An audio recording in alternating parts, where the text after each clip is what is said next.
অঙ্ক ভালো লাগুক আর নাই লাগুক, পিথাগোরাসের নাম শোনেননি এমন মানুষ খুঁজে পাওয়া ভার।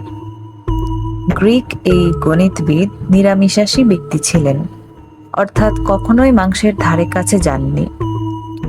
কিন্তু সারা জীবন শাকসবজি আর ফলমূল খেয়ে কাটিয়ে দিলেও মটরশুঁটি পছন্দ করতেন না তিনি।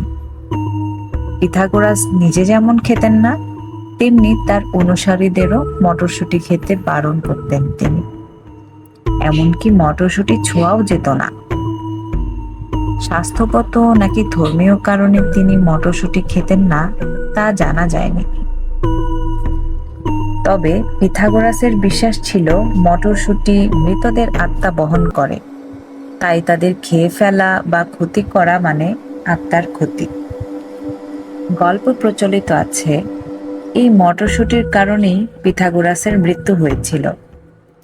দুর্বৃত্তরা তার উপর হামলা করার পর পালাতে চেয়েছিলেন পিথাগোরাস, কিন্তু শহর ছেড়ে পালাতে গিয়ে তিনি পড়ে যান এক মটরশুঁটি ক্ষেতের সামনে। এখন তার সামনে একটি উপায় ছিল, মটরশুঁটি ক্ষেত মারিয়ে দৌড়ে চলে যাওয়া। কিন্তু একটি মটরশুঁটি ক্ষেতের মধ্য দিয়ে যেতে হবে বলে শেষে মৃত্যুকেই বেছে নেন এই বিখ্যাত গণিতবিদ।